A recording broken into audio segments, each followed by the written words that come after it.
Oi, gente, boa noite, bom dia, boa tarde, aí a hora que vocês estiverem assistindo, né?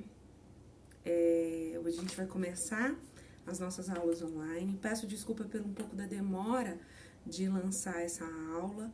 Eu tive alguns problemas esses dias, alguns problemas de saúde e não consegui fazer a gravação da aula, mas eu espero, a partir de agora, conseguir pelo menos lançar duas por semana, né? 2 aulas por semana. Eu tenho recebido mensagens de alguns alunos um tanto quanto preocupados com a questão do cronograma, né? Da ementa da disciplina. Eu vou tentar dar o máximo possível de assunto para vocês, tá? Não vou conseguir esgotar o direito do trabalho, de fato, mas eu vou tentar passar para vocês o maior número de conteúdos e dos conteúdos mais importantes. Eu estou devendo algumas aulas por conta da minha viagem e tudo mais, então algumas semanas eu vou postar 3 aulas, em algumas vão ser 2, em outras vão ser 3. A maioria vão ser vídeos, mas pode ser que uma ou outra eu mande slide, faça algum tipo de atividade. Nessa aula de hoje, a gente vai falar sobre empregador. Nas outras 2, a gente falou sobre estagiário, que era a relação de trabalho, né? Já que estagiário não tem vínculo de emprego, né? Se vocês leram e fizeram o fichamento, responderam as questões, que estagiário, se não obedecer os critérios necessários, ele passa a ter uma relação de emprego, porque estágio, na verdade, não é relação de emprego. Então, assim, ele não tem os direitos que um empregado comum tem. Aí depois a gente viu a questão do empregado doméstico através dos slides, né? Eu não fiz uma aula gravada, uma aula online, mas o empregado doméstico a gente vai ver, depois que a gente começar a analisar sobre as verbas decisórias, sobre os direitos, né, FGTS, 13º, férias, que o empregado doméstico a gente já pôde perceber que ele tem algumas diferenças em relação aos outros empregados. E aí vale pontuar aqui uma questão, e que o empregado doméstico até 2015 ele não tinha direitos básicos, como jornada de trabalho, como adicional noturno, né? Ele não fazia direito a essa questão das horas extras. E então, assim, a lei ela veio alterar isso e trazer um pouco de dignidade para o empregado doméstico, equiparando um pouco eles ao empregado comum, né? Ao empregado urbano comum, que é esse empregado seletista mesmo. Já que o doméstico ele tem uma lei específica, a gente não chama o doméstico de empregado seletista porque ele é regido por uma lei específica, que é a Lei Complementar 150 de 2015. Então, ele tem algumas diferenças. Caso vocês tenham alguma dúvida, queiram questionar alguma coisa, vocês podem questionar no Moodle ou pelo Instagram. Esse Instagram que eu passei para os representantes de classe, né, para eles passarem para vocês, direito do trabalho.facap. E lá vocês podem me fazer perguntas pelo direct, alguns alunos já me perguntaram tal. E é até mais fácil, porque eu posso gravar um áudio, posso mandar dando essas respostas para vocês, né, sobre qualquer assunto relacionado ao direito do trabalho, não necessariamente pelo que eu tô dando. Se vocês tiverem com alguma dúvida, muitas coisas estão mudando, né, nesse estado de calamidade que a gente se encontra, e o direito do trabalho acaba sendo alterado também um pouco. Algumas normas elas são modificadas e até alguns princípios são esquecidos e deixados um pouco de lado por conta da pandemia, por conta do estado que a gente encontra. Então, assim, se vocês tiverem com alguma dúvida, é um pensamento meu também fazer uma aula sobre essas novas MP, sobre esse novo entendimento em relação as alterações, né, trazidas na legislação trabalhista por conta da pandemia. Hoje nós vamos falar sobre a figura do empregador.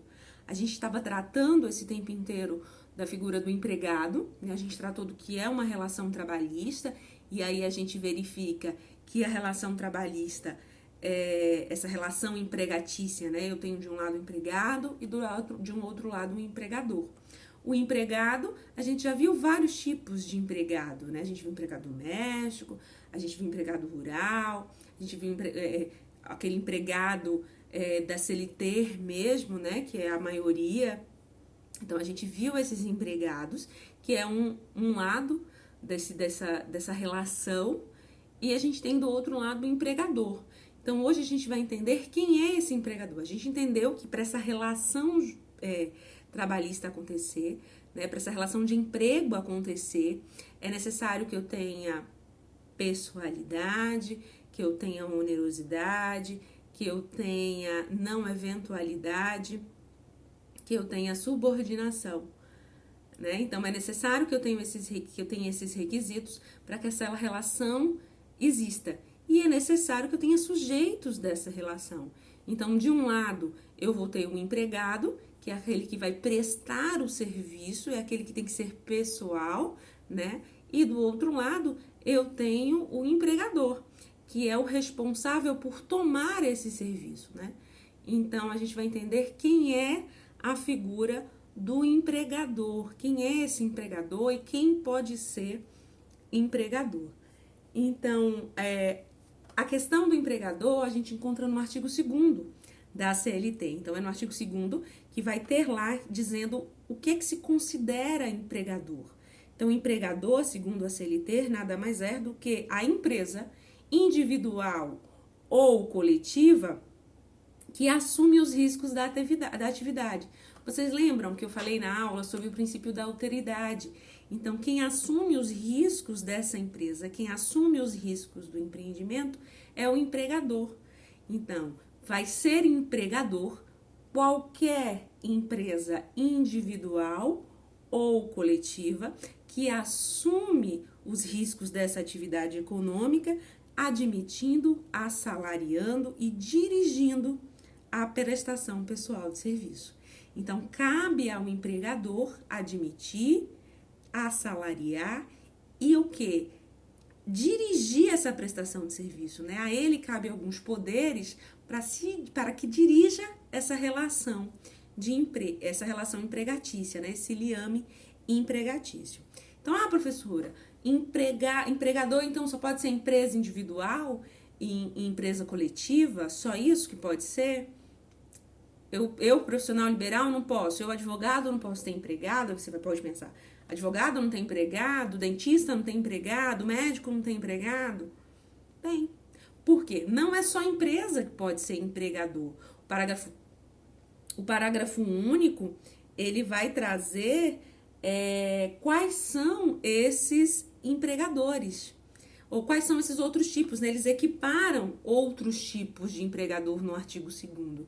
Então, também é considerado empregador profissionais liberais, e aí encontra-se o advogado, o médico, o dentista. Também vai ser instituições de beneficência, né? Aquelas instituições, então, tipo, eu tenho uma associação sem fim lucrativo também, por exemplo, e ela pode ter empregado? Pode, ela pode ter empregado também, ela pode ser empregadora da mesma forma. Numa atividade de caridade, de voluntariado, né? Por exemplo, a gente tem aqui na cidade um lugar chamado albergue, um albergue hospitalar, aqui em Juazeiro, e ele é feito por um centro espírita, e esse centro espírita, ele tem as pessoas que são voluntárias. Aí eu falo de um trabalho voluntário, que é um trabalho não remunerado. Mas, por outro lado, eu tenho também funcionários ali dentro, né, daquele albergue. A pessoa que cuida do albergue, que cozinha, ela é funcionária. Então, se ela é funcionária, independente de ser uma instituição de caridade ou não, aquela funcionária, ela é empregada. E aí ela passa a ter todos os direitos que um empregado comum tem. Então, eu tenho um voluntário que não vai receber nada, e ele é um voluntário, tá ali por livre e espontânea vontade de fazer um voluntariado, e posso ter, sim, um empregado. Então, a instituição de beneficência, eles podem ser empregadores também. Então, a gente tem empresa individual, empresa coletiva, a gente tem profissionais liberais, a gente tem instituições de beneficência, instituições sem fins lucrativos, que são equiparados a empregador. Né? Eles também podem ser empregadores. E a gente tem um empregado, o empregador doméstico, que é pessoa física, né? que a própria família também é um tipo de empregador. E aí é um empregador diferente, porque ele é um empregador, o empregado doméstico, né, como a gente viu, ele tem uma relação diferenciada, porque ele trabalha para a família e para algo sem fim lucrativo, né? Então, como eu falei, quem assume a responsabilidade do negócio é a própria empresa. Então, eu não posso passar para o meu empregado, o meu prejuízo. O empregado, ele não tem que saber do prejuízo do patrão, né? Se ele está ali trabalhando, cumprindo a sua função, cabe ao patrão pagar. Então, assim, não importa a crise econômica, não importa o que for, o trabalho tem que estar ali garantido, né? A empresa tem que pagar, ela tem que pagar aquilo ali. Aí você deve estar pensando, professora, mas agora? Não estão aí? Vão cortar salário, vão cortar emprego? Aí é porque está se fazendo uma nova legislação, né? Uma legislação específica para esse momento. É um momento que o país nunca viveu, assim, né? Modernamente, depois da existência do direito do trabalho, uma pandemia, algo que tem que fechar todo o país. Então, assim, são mecanismos novos que estão se buscando para se manter empregos, porque senão iria se demitir todo mundo. Então, está se permitindo flexibilizar certas coisas. Nossa próxima aula vai ser sobre flexibilização. E aí a gente vai ver um pouco disso, quando é que o direito do trabalho flexibiliza. E é exatamente isso que está acontecendo. Então, querendo ou não, atualmente se está passando esse risco que a empresa, né, sofre para o empregado. Porque nessa situação extremamente diferente que a gente está vivendo, uma situação extremamente incomum, aí sim, se busca mecanismos e aí altera-se um pouco o direito do trabalho, até mesmo por medida provisória, para se permitir que exista o emprego. Mas, óbvio, não vai ser da forma como se quer, quebrando todos os princípios, né? Mas, normalmente, vamos pensar aqui de uma forma como existe normalmente, né? Numa forma de normalidade, né? Num momento de normalidade, não cabe ao empregador jogar nas costas do empregado o risco do negócio, cabe a ele. Aí a gente tem o princípio da alteridade, que para alguns a alteridade é até mesmo requisito da relação empregatícia. Existem institutos ligados ao empregador que a gente precisa tratar sobre eles, né? A gente tem 2 institutos que são muito comuns em relação ao empregador, que vocês vão ver bastantes, e principalmente quando você vê processo do trabalho, na questão de buscar verbas trabalhistas quando elas não são pagas, e aí é a questão do grupo econômico e a questão da sucessão trabalhista. Então, são ligadas ao empregador, e aí a gente tem esses 2 institutos. Mas antes de falar sobre eles, eu queria fazer aqui só um retorno para a gente lembrar o que é o empregador. O empregador, segundo o artigo 2º da CLT, é considerado a empresa individual, a empresa que é individual ou coletiva, que assume os riscos da atividade econômica e ela vai admitir, ela vai assalariar e ela vai dirigir aquela relação trabalhista, ou aquela relação de emprego, né? As diretrizes da prestação de serviço. Professora, só a empresa pode ser empregador? Não. Profissional liberal pode ser empregador, instituição de beneficência pode ser empregador, associações podem ser empregadoras em fins lucrativos. Então, todos esses podem ser empregadoras. E a partir do momento que elas são empresas, que elas funcionam como empresa, então, se eu tenho uma ONG, algo de caridade, mas eu sou empregada, eles me contratam como empresa, eles têm que me pagar os meus direitos trabalhistas, independente da origem dela, já que elas se equiparam à empresa, né? Pensando-se assim no direito do trabalho. Então, aí a gente vai ter esses institutos que eu falei. A gente vai falar desses 2 institutos. Tem também os poderes do empregador, mas eu não vou falar nessa aula sobre eles. Eu vou falar particularmente para a aula também não ficar muito grande, né? Um vídeo, vocês não quererem assistir e tudo mais. Então, a gente vai falar sobre grupo econômico e sobre sucessão trabalhista. Grupo econômico o próprio nome já diz, é um grupo. Eu tenho mais de uma empresa, eu não tenho uma única empresa. Então, Grupo econômico, eu tenho uma ideia de empresas ligadas entre si, onde há uma empresa mãe e empresas irmãs. Então, grupo econômico são empresas que têm CNPJ próprio, que têm personalidade jurídica própria, mas que elas são ligadas entre si. Aí você pode perguntar, tá, professora, me dá um exemplo, eu não entendi nada. Tem um exemplo? Vamos pensar num exemplo. Vamos pensar na Rede Globo. A Rede Globo, ela tem a Rede Globo, que é a que a gente assiste normalmente, tem a Globo News, tem a Sport TV, por exemplo. Então, a gente tem uma empresa mãe, que é a Rede Globo, que tem várias empresas irmãs, que é a Sport TV, a Multishow, a Globo News. Se vocês pararem bem, a gente percebe muito isso, por exemplo, no jornalismo. A gente tem jornalistas que estão trabalhando na Globo News e que ao mesmo tempo trabalham na Globo, Rede Globo normal. Então, às vezes, eles estão no jornal da Globo News e estão também no jornal Hoje, por exemplo, no Jornal Nacional. Então, porque são empresas irmãs, são o mesmo grupo econômico. Então, eu tenho uma empresa que coordena todas as outras empresas. Aí eu tenho a questão do grupo econômico. Elas possuem personalidade própria? Possuem. Elas não têm até empregados próprios, né? Cada uma tem o seu rol de empregados.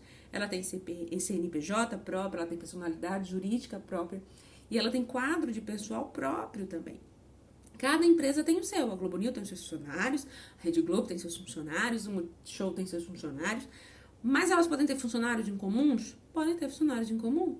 Por quê? Eu estou falando de um grupo. Então, se esse mesmo grupo econômico, o empregado que trabalha para pode trabalhar para outra empresa e não gerar como se fossem dois contratos. É o mesmo contrato, só que trabalhando em empresas distintas. A CLT ela não pede que haja um documento específico para provar que é um grupo econômico. Ela não precisa disso, prescinde disso. Isso não é necessário que exista para se configurar. Então, para se configurar esse grupo econômico, nada mais necessário do que a existência dessa empresa mãe, essas empresas irmãs e que sejam do mesmo grupo econômico. A reforma trabalhista de 2017, ela trouxe dois tipos, né? Ela trouxe uma inovação para falar de dois tipos de grupo econômico. A gente vai ter o grupo econômico por subordinação, que já existia, e o grupo econômico por coordenação. Então, o grupo econômico por subordinação é aquela modalidade em que eu tenho um grupo econômico formado por várias empresas, mas que uma é hierarquicamente superior à outra. Então, uma coordena aquelas outras empresas irmãs, né? Então, tem uma empresa mãe e tem as empresas irmãs.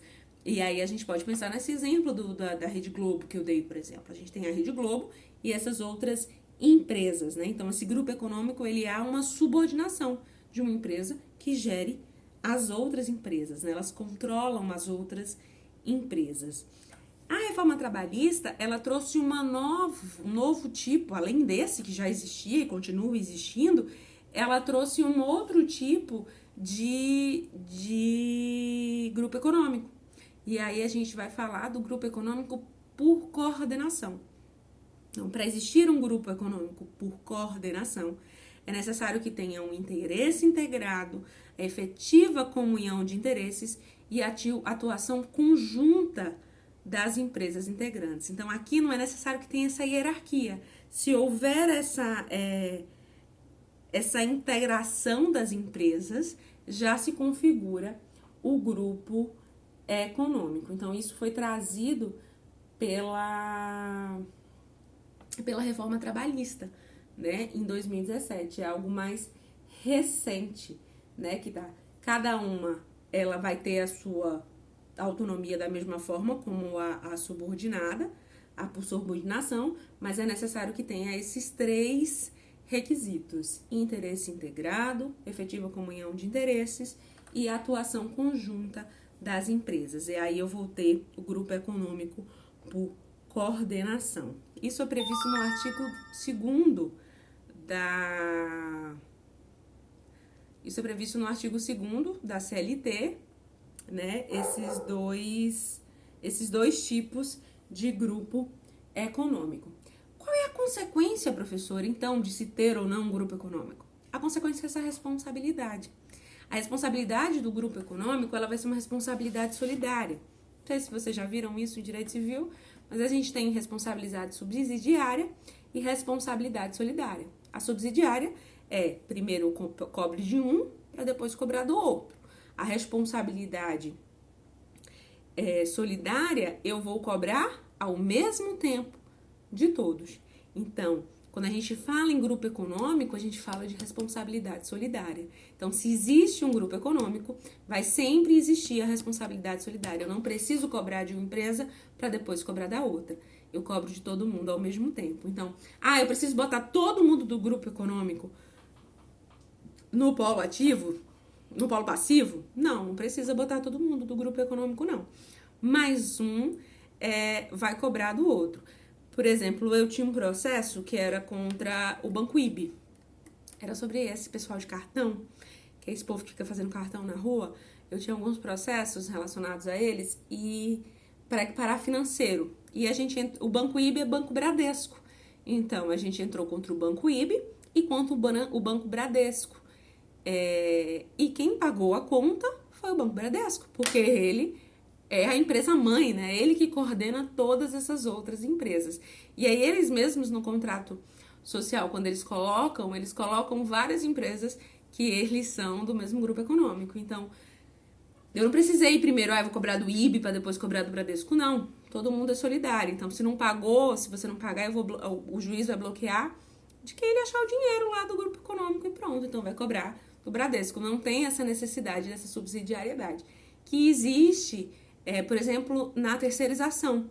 Na questão da terceirização, a gente primeiro cobra de quem é a empresa que contratou primeiro, a empresa que toma o serviço, né, do empregado, para depois a gente cobra primeiro da empresa que o empregado foi contratado, né, e depois a gente cobra, se essa não pagar, a gente vai cobrar de quem tomou esse serviço, né, e aí a gente tem uma responsabilidade subsidiária e não mais solidária. Então, no grupo econômico, é necessário entender isso, que há responsabilidade solidária das empresas desse grupo econômico, né? Quem trabalha, então, como eu já tinha dito aqui, quem trabalha para mais de uma empresa desse mesmo grupo econômico é considerado um empregador único. Então, ela não vai ter 2 contratos de trabalho, ela vai ter apenas um contrato de trabalho, né? Então, isso está posto no artigo 2º da CLT também, né? A gente vai trazer todo o artigo 2º, que é quando ele fala no capítulo do que é empregador,